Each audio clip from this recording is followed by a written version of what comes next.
This is a promotional podcast for EIS Platforms Limited Trading as growthInvest. Any comments made or opinions expressed in this podcast should not be construed as investment advice or a financial promotion. Startups and early stage businesses are high-risk investments and you are unlikely to be protected if something goes wrong. Don't invest unless you are prepared to lose all your money. Hello and welcome to the Alternative Thinking Podcast with me, Melissa Griffiths. And me, Steve Dobson. The podcast that takes a deeper dive into the alternative marketplace and explores topical issues. Today, we're delighted to have back on the podcast both Simon French, who's Chief Economist and Head of Research at Panmure Liberum, and also Kallum Pickering, Chief Economist at Peel Hunt. Lovely to see you both. Great to be on. It is great to be here. So, the topic is obviously all about the global economy, UK, and then we're going to sort of move into venture capitalism and the alternative marketplace. I thought to sort of get us started, it would be great to get both of your opinions on sort of where you feel we currently are. So who wants to kick off? Look, I'll go first, but Okay. if only because he'll give the smarter answer. Look, from my perspective, speaking to a lot of investors, a lot of corporates in the last month or so since Liberation Day, there is huge uncertainty, of course, on the impact that, at least on those initial announcements, tariffs on imports into the US economy are back at levels we haven't seen since the early 1930s. Now, if you believe that those will persist the other side of this 90-day pause that we're currently in, then the economic lessons from that period, the early 1930s, are pretty painful. Global trade density fell by 60%. Widespread amongst developed economies was 20% unemployment rates. It's a really negative economic outcome. And while 90, 100 years on, they're not perfect economic case studies, it's an important economic case study. But I guess before handing over to Kallum, I would just say that there are other options. And when speaking to clients, I almost run through a sort of checklist of the various ways in which this could evolve, because it is a game for the president. It is a game. It's a negotiating position. And I think for most people, looking at whether this then morphs from a very extreme starting position into something that is a bit more bilateral between the US and China, and actually the third countries, if you like, managed to navigate their way out of it. I mean, we're making this podcast the day after the UK and the US have signed a trade deal, and I suspect we'll see lots of those over the next 60 days. And to some extent, that dilutes the economic damage that otherwise some very, very mercantilist impacts, some very inflationary impacts to the US economy and some quite disinflationary impacts to the world economy would otherwise have. Yeah. I think it's just worth thinking where we were at the start of the year, what expectations were for the US and then the rest of the world. We'd had 2 years of growth in the US well above what one might expect it to sustain in the long run, so almost close to 3%. You had outsized returns in US markets, lots of excitement around tech.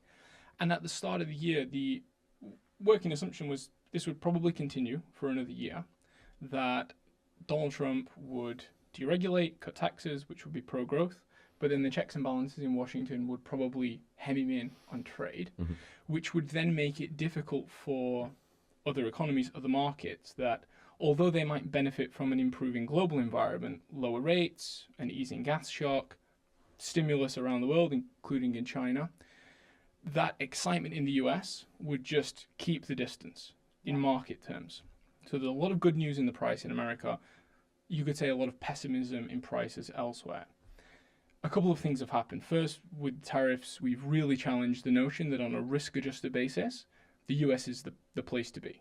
Yeah. We've seen a bit of volatility, but we've not seen a big sell-off just yet.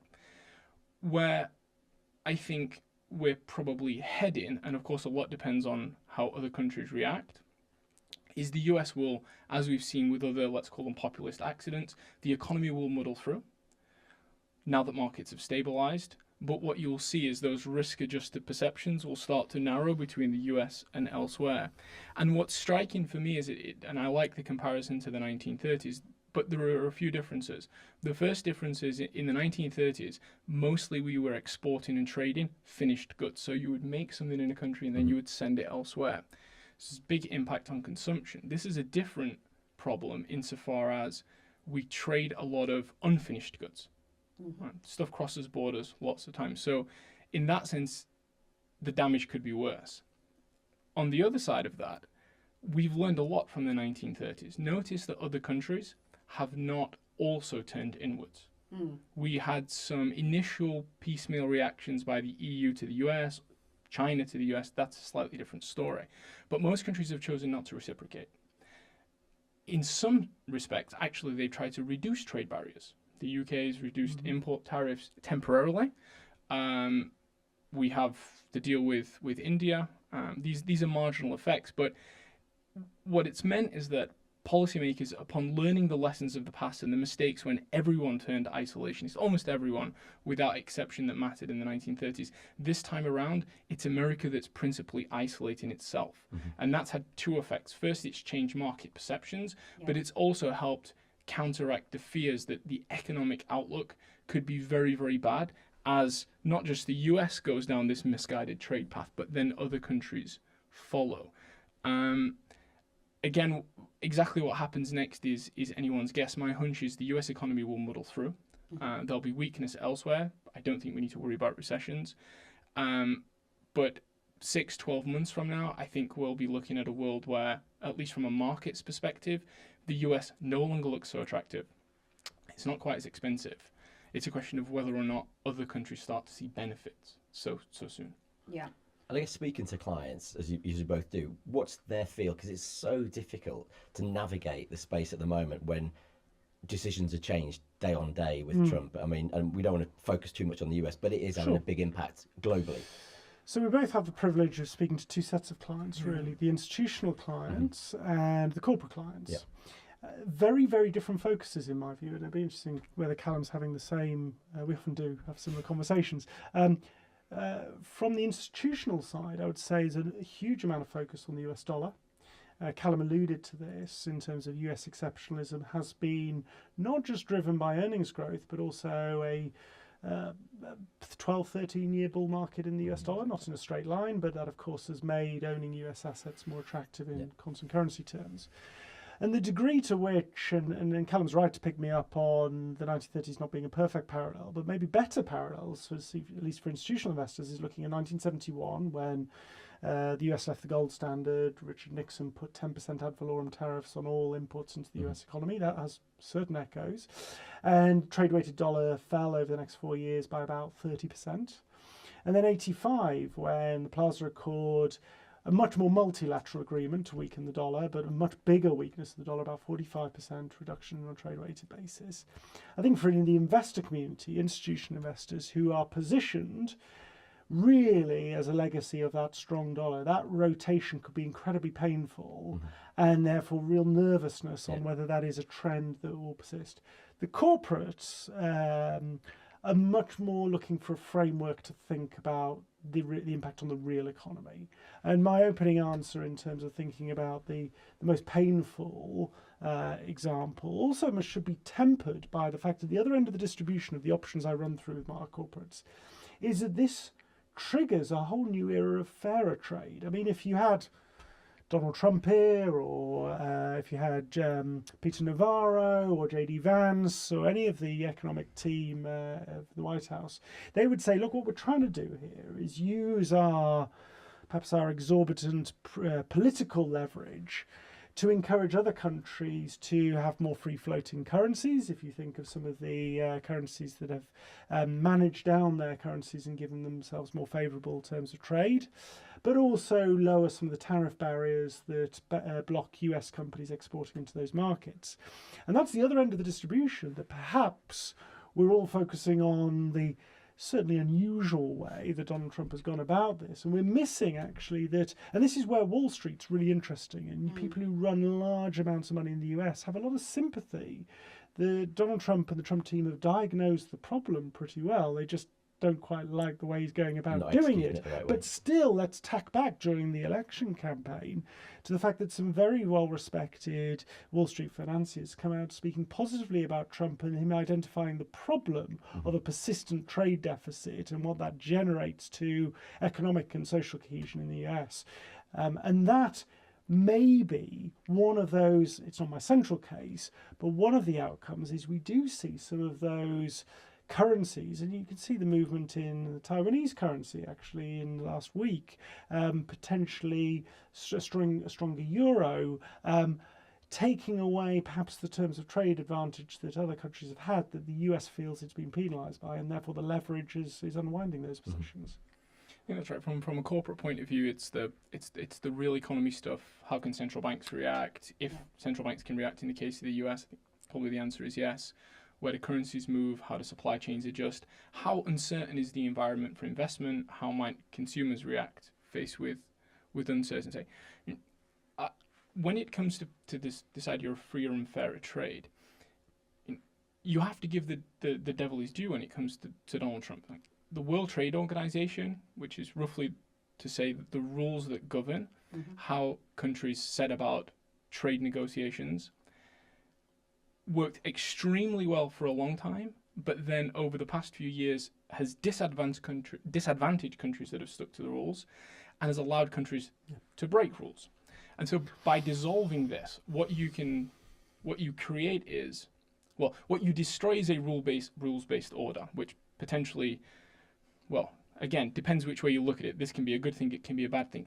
The advantage is, if you're a country like the UK, there are some like-minded countries, some coalitions that you can build where you would be very open to lower trade barriers. Yeah. The problem is through the WTO, if you would have done that, then you would have had to offer bad actors in the WTO the same conditions, which politically as well as economically is a problem.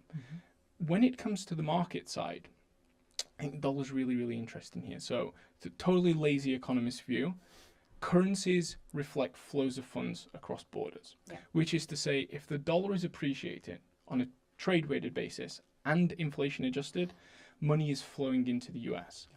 And markets on a longer history, certainly a post-gold standard history, have clear phases where the US is the only game in town, then it's the US is a good market, but we want to be somewhere else as well. And we have three phases. So we have the 1979 recession driven by OPEC.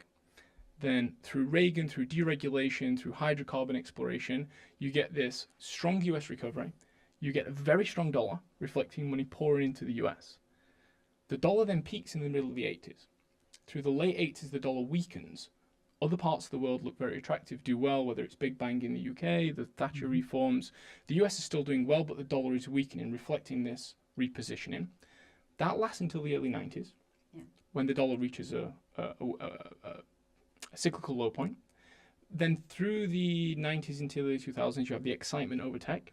US valuations get very stretched relative to other parts of the world. The US then goes belly up in the early 2000s with .com and then unfortunately 9/11. Then from 2001 until the global financial crisis, the dollar's weakening on a trade-weighted basis.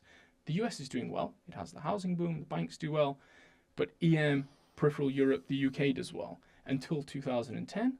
And then the whole situation reverses and you've had incrementally more reasons to buy the US, whether it's tech, whether it's US government backstopping demand, whether it's the fact that COVID, the Russian invasion of Ukraine, these big external supply shocks have just not hit the more domestically dependent economies quite as bad as it has, say, Europe. And just a lazy graph view, that real adjusted trade-weighted dollar is about where it was in the early 2000s and in the middle of the 80s. And then suddenly you have this structural break in the story where the US valuation looks stretched, all of the good news is in the price, and now you have catalysts for things to get worse. Just actually as other parts of the world seem to be, maybe it's not a big story, but getting their act together in small ways. And so if this plays out, you should see that dollar drift down. I'm going to leave this an open question, but a weaker dollar is not consistent on its own with the dollar losing reserve status. This is something that people are speculating about. I think they get the economics completely wrong. But I think we're heading into that shift. The US is no longer the only game in town. It's still a good market. It deserves to be expensive, but other markets now start to benefit. And that would just repeat the pattern that we've seen over the past 30 years. Kallum's a very good economic historian. I'd add one other very important economic event through that period that he outlined, and that is the end of the Cold War in the late 80s, early 90s.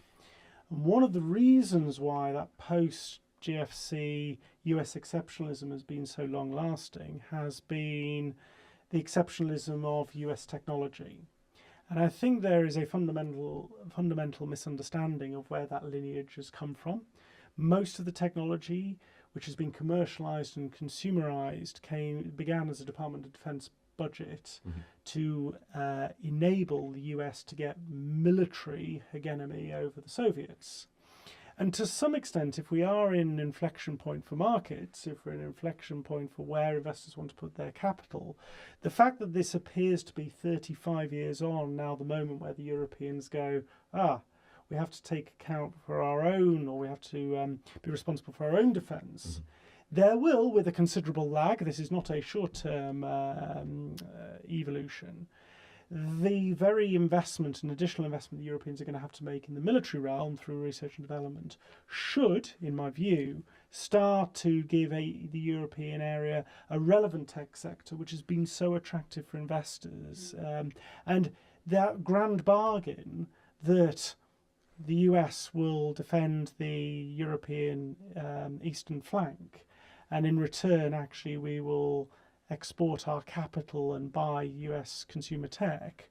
I think that's probably the thing that looks more likely on a multi-year view to break down as a result of all this. Whereas the whole tariff stuff, I tend to think, I agree with Kallum, as always, that we'll kind of muddle through economically, but there's the seismic change. Just on that point, I mean, the reason why spending more on defence tends to coincide with, there are lots of reasons, but the main reason why it tends to coincide with better productivity performance is because, for the most part, the R&D is in primary technologies. This is multi-use technology that other innovations can be built upon. I mean, that's the irony of defence spending is it's very beneficial economically, so long as it doesn't then lead to a hot conflict. And then that becomes very destructive economically. And it's not been to Europe's benefit that it is that it's infantilized itself under the American security blanket. And so, to Simon's point, I fully agree. With a bit of a lag, you'll start to see some improvements in productivity. Before that, Europe, the UK included, has to make some very serious policy choices about what it's willing to trade off in order to increase defence spending. To hear more, tune in to either YouTube on video or all good podcast channels.